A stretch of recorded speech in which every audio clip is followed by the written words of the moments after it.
Hi student. पिछली video में आप पढ़े थे फ्लेमिंग के बाएं हाथ का नियम। इस वीडियो में आपका टॉपिक है एक समान चुंबकीय क्षेत्र में धारावाही चालक पर लगने वाला बल। टॉपिक आपका है एक समान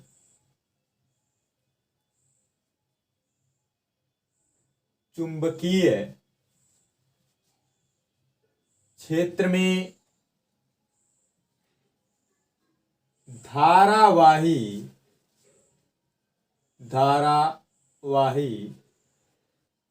चालक पर लगने वाला बल। ठीक है,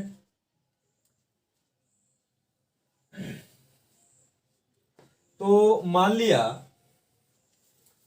आपका एक समान क्षेत्र को ऐसे चुंबकीय बल रेखाओं द्वारा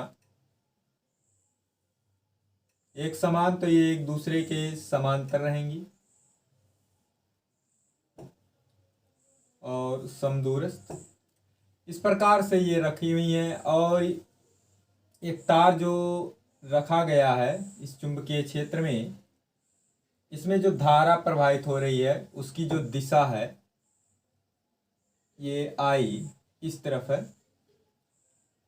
ठीक है, इसके दिशा के लंबवत है, तो इस पर लगने वाला जो बल होगा वह है F। इसके तल के लंबवत ये ऊपर की ओर होगा फ्लेमिंग के बाएं हाथ के नियम के अनुसार। तो देखिए क्या होता है। मान लिया L लंबाई का एक धारावाही चालक तार एक समान चुंबकीय क्षेत्र B में इस प्रकार रखा है कि तार में प्रवाहित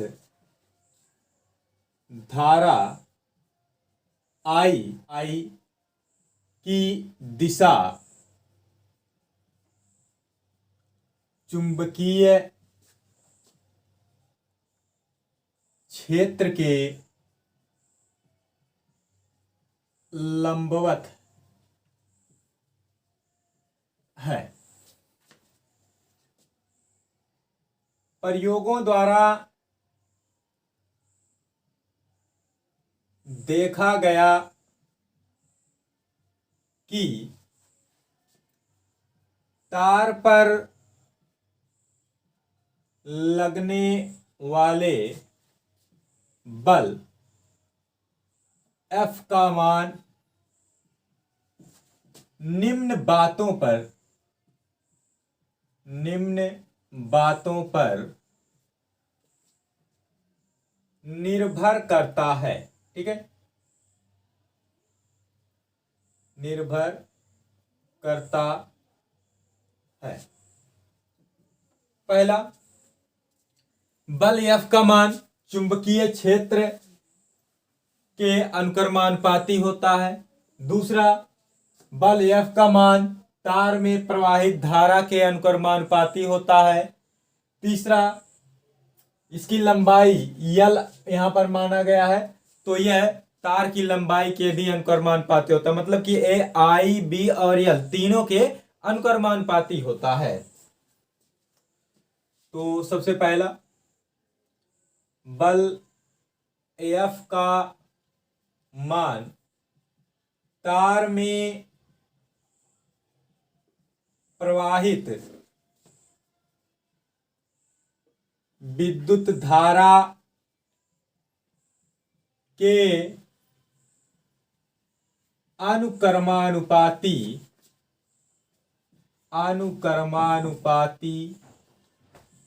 होता है। अर्थात आपका ये जो एफ है अनुक्रमानुपाती आई, बल एफ का मान चुंबकीय क्षेत्र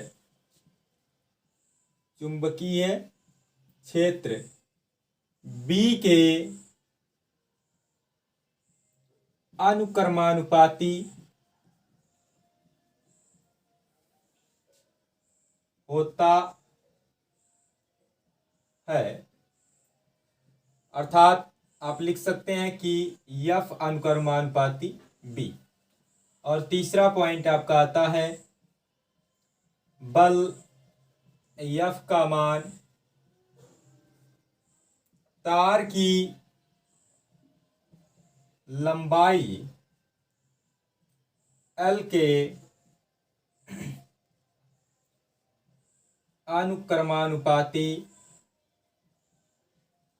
ठीक है, होता है। इसका मतलब ये हुआ कि आपका ये जो बल एफ है ये अनुक्रमानुपाती होगा एल के। मतलब कि ये जो चुंबकीय क्षेत्र है और धारा आई है और ये इन तीनों के अनुक्रमानुपाती होता है। तो इन तीनों नियमों को मिलाया जाए, तीनों नियमों को मिलाने पर, तीनों नियमों को मिलाते हैं तो आपका आता है यह प्रोपोर्शनल आई बी एल, ठीक है। अब इस अनुक्रमानुपाती को हटाते हैं तो एक नियतांक का गुणा करते हैं के आई बी एल, जहां के एक अनुक्रमानुपाती नियतांक है।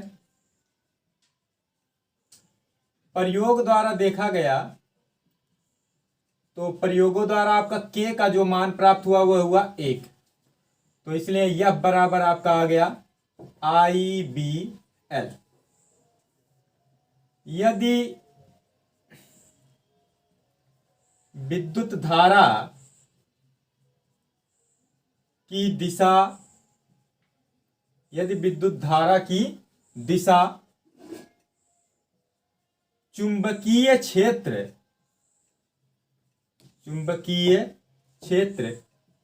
के लंबवत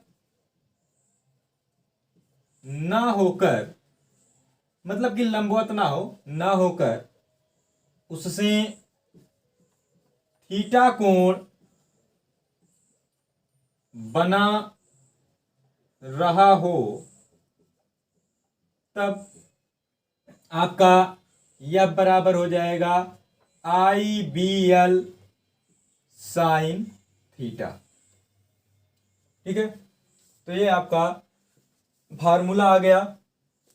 इसी का एक रूप और भी दे सकते हैं, Q E B sine theta, कि अगर वेग में रहेगा तब तो किसी एक समान चुंबकीय क्षेत्र में धारावाही चालक पर लगने वाला जो बल होता है वह उसकी लंबाई के अनुक्रमानुपाती, उसमें प्रवाहित धारा के अनुक्रमानुपाती और चुंबकीय क्षेत्र के अनुक्रमानुपाती होता है। तीनों को ये मिलाया गया तो एफ अनुक्रमानुपाती आई बी एल, और अनुक्रमानुपाती को हटाया गया तो एक नियतांक के का गुणा किया गया और के का जो मान आया प्रयोग द्वारा 1, तो यह बराबर आई बी एल आ गया। अब यहाँ से एफ का मान जो आया, अगर कोण थीटा बना रहा हो विद्युत धारा और जो है चुंबकीय क्षेत्र से, तो आपका यह बराबर आई बी एल साइन थीटा। यहाँ से आप चुंबकीय क्षेत्र का मात्रक निकाल सकते हैं कि चुंबकीय क्षेत्र का मात्रक क्या होगा। यहाँ से पक्षांतर करेंगे तो F upon I L sine theta होगा। तो एफ का मात्रक यानी बल का मात्रक न्यूटन, तो चुंबकीय क्षेत्र का जो मात्रक होगा वह हो जाएगा न्यूटन प्रति एम्पियर मीटर, या इसी को टेस्ला कहते हैं। छोटा मात्रक आपका जो है गॉस होता है, एक गॉस बराबर 10 की घात -4 टेस्ला होता है।